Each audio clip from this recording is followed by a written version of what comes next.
welcome to DET Stories channel, a channel where mystery lives. Sit back, relax, and enjoy. The Veiled Lady.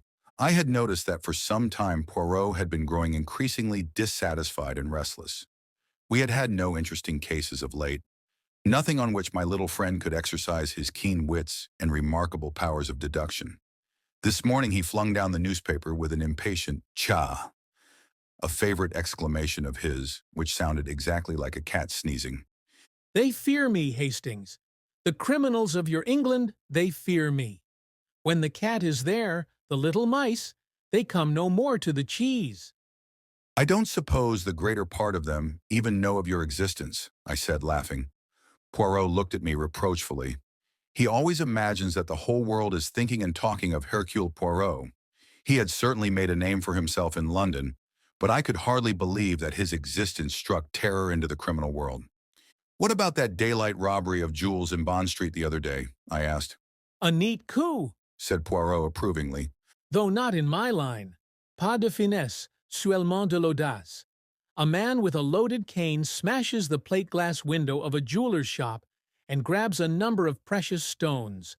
Worthy citizens immediately seize him. A policeman arrives.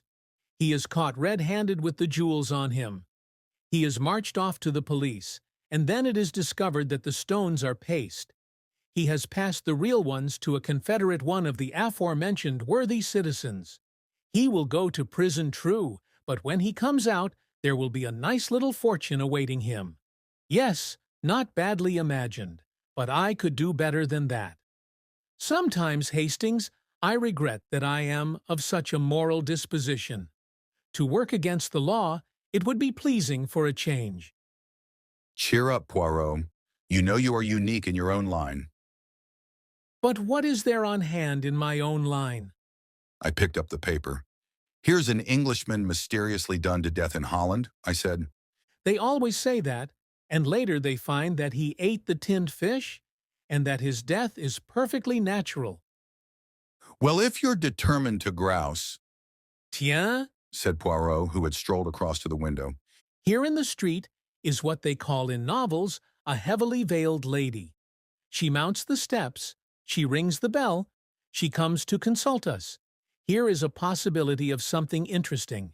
When one is as young and pretty as that one does not veil the face, except for a big affair. A minute later our visitor was ushered in. As Poirot had said, she was indeed heavily veiled. It was impossible to distinguish her features until she raised her veil of black Spanish lace. Then I saw that Poirot's intuition had been right. The lady was extremely pretty, with fair hair and large blue eyes. From the costly simplicity of her attire, I deduced at once that she belonged to the upper strata of society. Monsieur Poirot, Said the lady in a soft, musical voice. I am in great trouble. I can hardly believe that you can help me, but I have heard such wonderful things of you that I come literally as a last hope to beg you to do the impossible. The impossible, it pleases me always. Said Poirot. Continue, I beg of you, mademoiselle. Our fair guest hesitated, But you must be frank. added Poirot. You must not leave me in the dark on any point. I will trust you. Said the girl suddenly. You have heard of Lady Millicent Castlevaughn? I looked up with keen interest. The announcement of Lady Millicent's engagement to the young Duke of Southshire had appeared a few days previously. She was, I knew, the fifth daughter of an impecunious Irish peer, and the Duke of Southshire was one of the best matches in England. I am Lady Millicent. Continued the girl. You may have read of my engagement. I should be one of the happiest girls alive. But oh, Monsieur Poirot, I am in terrible trouble. There is a man, a horrible man. His name is Lavington, and I hardly know how to tell you. There was a letter I wrote. I was only 16 at the time. And he... A letter that you wrote to this Mr. Lavington? Oh, no, not to him. To a young soldier. I was very fond of him. He was killed in the war. I understand. Said Poirot kindly. It was a foolish letter, an indiscreet letter, but indeed, Monsieur Poirot, nothing more. But there are phrases in it which might bear a different interpretation. I see. Said Poirot. And this letter has come into the possession of Mr. Lavington? Yes, and he threatens, unless I pay him an enormous sum of money, a sum that it is quite impossible for me to raise to send it to the Duke. The dirty swine, I ejaculated. I beg your pardon, Lady Millicent. Would it not be wiser to confess all to your future husband? I dare not, Monsieur Poirot. The Duke is a rather peculiar character, jealous and suspicious and prone to believe the worst. I might as well break off my engagement at once. Dear, dear. Said Poirot with an expressive grimace. And what do you want me to do, milady? I thought perhaps that I might ask Mr. Lavington to call upon you. I would tell him that you were empowered by me to discuss the matter. Perhaps you could reduce his demands. What sum does he mention? £20,000 an impossibility. I doubt if I could raise 1,000 even. You might perhaps borrow the money on the prospect of your approaching marriage, but I doubt if you could get hold of half that sum. Besides, eh bien, it is repugnant to me that you should pay. No, the ingenuity of Hercule Poirot shall defeat your enemies. Send me this Mr. Lavington. Is he likely to bring the letter with him? The girl shook her head. I do not think so. He is very cautious. I suppose there is no doubt that he really has it. He showed it to me when I went to his house. You went to his house? That was very imprudent, milady. Was it? I was so desperate I hoped my entreaties might move him. Oh la la, the Lavingtons of this world are not moved by entreaties. He would welcome them as showing how much importance you attach to the document. Where does he live, this fine gentleman? At Bonavista, Wimbledon. I went there after dark. Poirot groaned. I declared that I would inform the police in the end, but he only laughed in a horrid, sneering manner. By all means, my dear Lady Millicent, do so if you wish, he said. Yes, it is hardly an affair for the police, Murmured Poirot. but I think you will be wiser than that, he continued. See, here is your letter in this little Chinese puzzle box. He held it so that I could see. I tried to snatch at it, but he was too quick for me. With a horrid smile, he folded it up and replaced it in the little wooden box. It will be quite safe here, I assure you, he said, and the box itself lives in such a clever place that you would never find it. My eyes turned to the small wall safe, and he shook his head and laughed. I have a better safe than that, he said. Oh, he was odious. Monsieur Poirot, do you think that you can help me?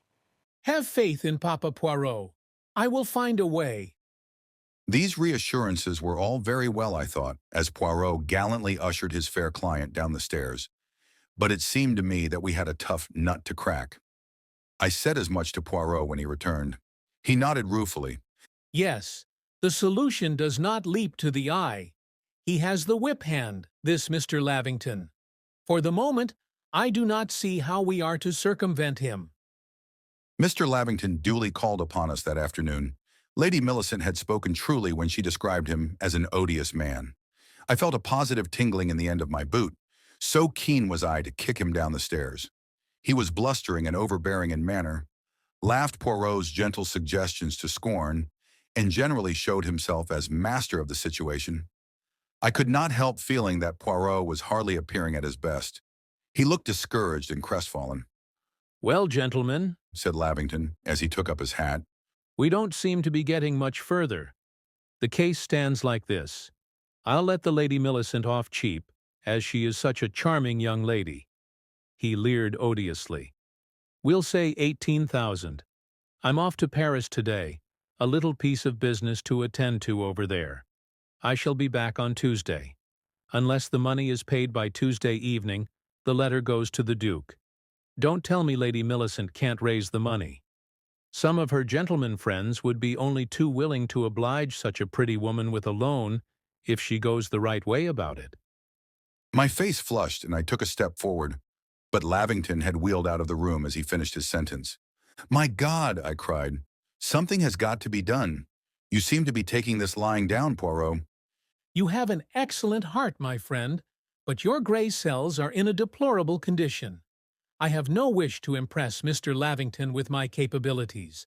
The more pusillanimous he thinks me, the better. Why? It is curious, Murmured Poirot reminiscently. that I should have uttered a wish to work against the law just before Lady Millicent arrived. You are going to burgle his house while he is away? I gasped. Sometimes, Hastings, your mental processes are amazingly quick. Suppose he takes the letter with him? Poirot shook his head. That is very unlikely. He has evidently a hiding place in his house that he fancies to be pretty impregnable. When do we do the deed? Tomorrow night, we will start from here about 11 o'clock. At the time appointed, I was ready to set off. I had donned a dark suit and a soft dark hat. Poirot beamed kindly on me. You have dressed the part, I see, he observed. Come, let us take the underground to Wimbledon. Aren't we going to take anything with us? Tools to break in with? My dear Hastings, Hercule Poirot does not adopt such crude methods. I retired, snubbed, but my curiosity was alert. It was just on midnight that we entered the small suburban garden of Buena Vista. The house was dark and silent. Poirot went straight to a window at the back of the house, raised the sash noiselessly, and bade me enter. How did you know this window would be open? I whispered, for really it seemed uncanny. Because I sawed through the catch this morning. What? But yes, it was the most simple. I called, presented a fictitious card, and one of Inspector Japp's official ones. I said I had been sent, recommended by Scotland Yard, to attend to some burglar-proof fastenings that Mr. Lavington wanted fixed while he was away. The housekeeper welcomed me with enthusiasm. It seems they have had 2 attempted burglaries here lately. Evidently, our little idea has occurred to other clients of Mr. Lavington's with nothing of value taken. I examined all the windows, made my little arrangement, forbade the servants to touch the windows until tomorrow, as they were electrically connected up, and withdrew gracefully. Really, Poirot, you are wonderful. Mon ami, it was of the simplest. Now, to work.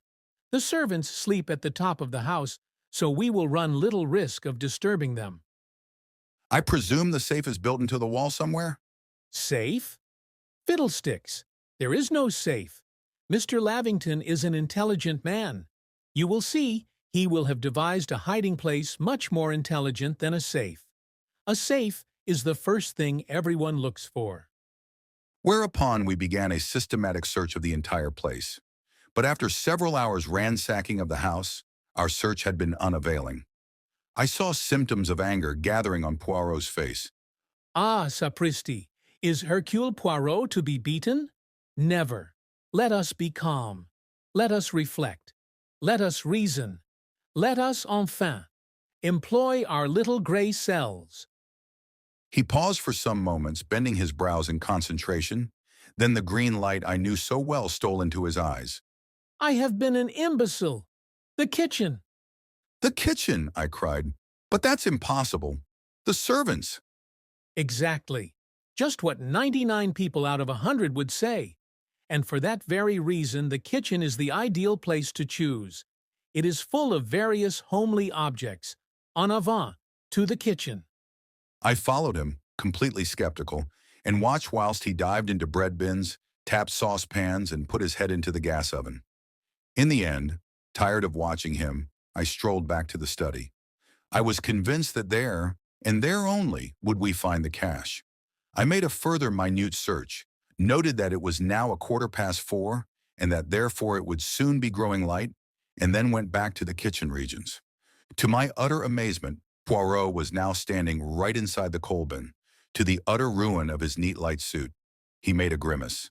But yes, my friend, it is against all my instincts so to ruin my appearance. But what will you? But Lavington can't have buried it under the coal. If you would use your eyes, you would see that it is not the coal that I examine. I then saw that on a shelf behind the coal bunker, some logs of wood were piled. Poirot was dexterously taking them down one by one. Suddenly, he uttered a low exclamation. Your knife, Hastings. I handed it to him. He appeared to insert it in the wood, and suddenly the log split in 2. It had been neatly sawn in half and a cavity hollowed out in the center. From this cavity, Poirot took a little wooden box of Chinese make. Well done, I cried, carried out of myself. Gently, Hastings. Do not raise your voice too much. Come, let us be off before the daylight is upon us. Slipping the box into his pocket, he leaped lightly out of the coal bunker, brushed himself down as well as he could, and leaving the house by the same way as we had come, we walked rapidly in the direction of London. But what an extraordinary place, I expostulated. Anyone might have used the log. In July, Hastings? And it was at the bottom of the pile, a very ingenious hiding place. Ah, here is a taxi. Now for home, a wash, and a refreshing sleep. After the excitement of the night, I slept late. When I finally strolled into our sitting room just before 1 o'clock, I was surprised to see Poirot, leaning back in an armchair, the Chinese box open beside him, calmly reading the letter he had taken from it. He smiled at me affectionately and tapped the sheet he held. She was right, the Lady Millicent. Never would the Duke have pardoned this letter. It contains some of the most extravagant terms of affection I have ever come across. Really, Poirot, I said rather disgustedly, I don't think you should really have read the letter. That's the sort of thing that isn't done, It is done by Hercule Poirot. replied my friend imperturbably. And another thing, I said, I don't think using Jap's official card yesterday was quite playing the game. But I was not playing a game, Hastings. I was conducting a case. I shrugged my shoulders. One can't argue with a point of view, A step on the stairs. said Poirot. That will be Lady Millicent. Our fair client came in with an anxious expression on her face which changed to one of delight on seeing the letter and box which Poirot held up. Oh, Monsieur Poirot, how wonderful of you! How did you do it?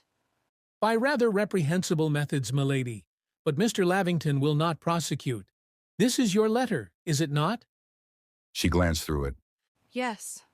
Oh, how can I ever thank you? You are a wonderful, wonderful man. Where was it hidden? Poirot told her. How very clever of you.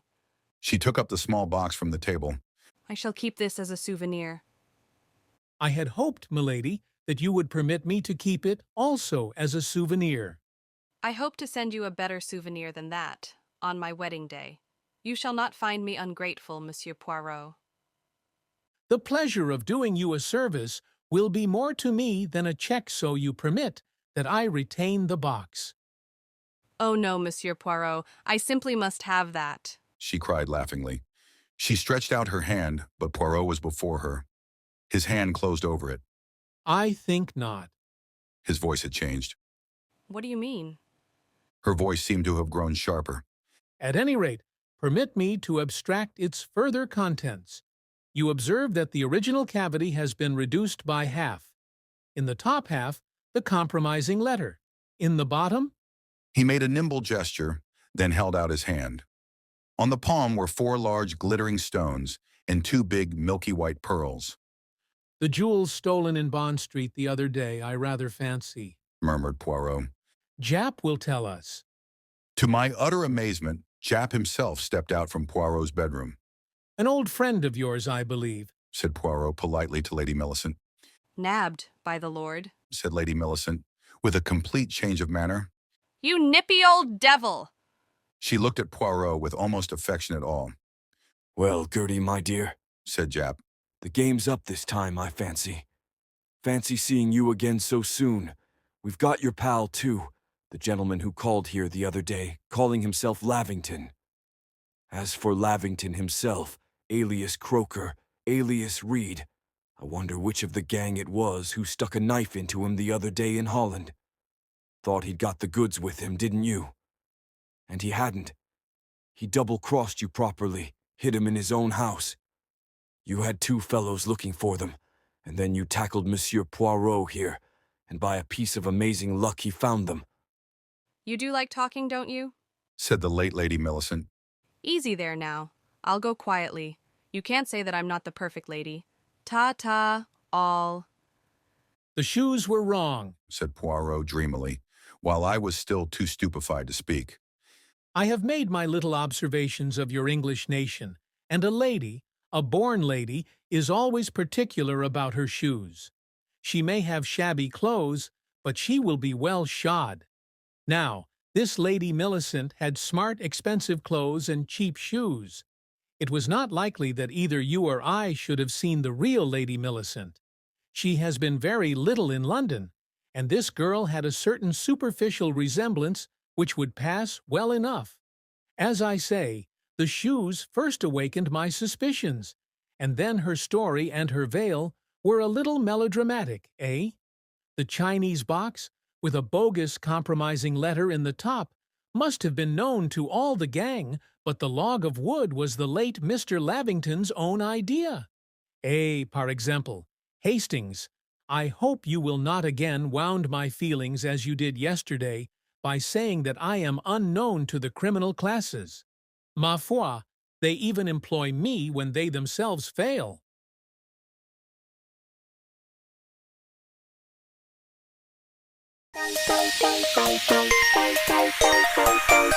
Bye.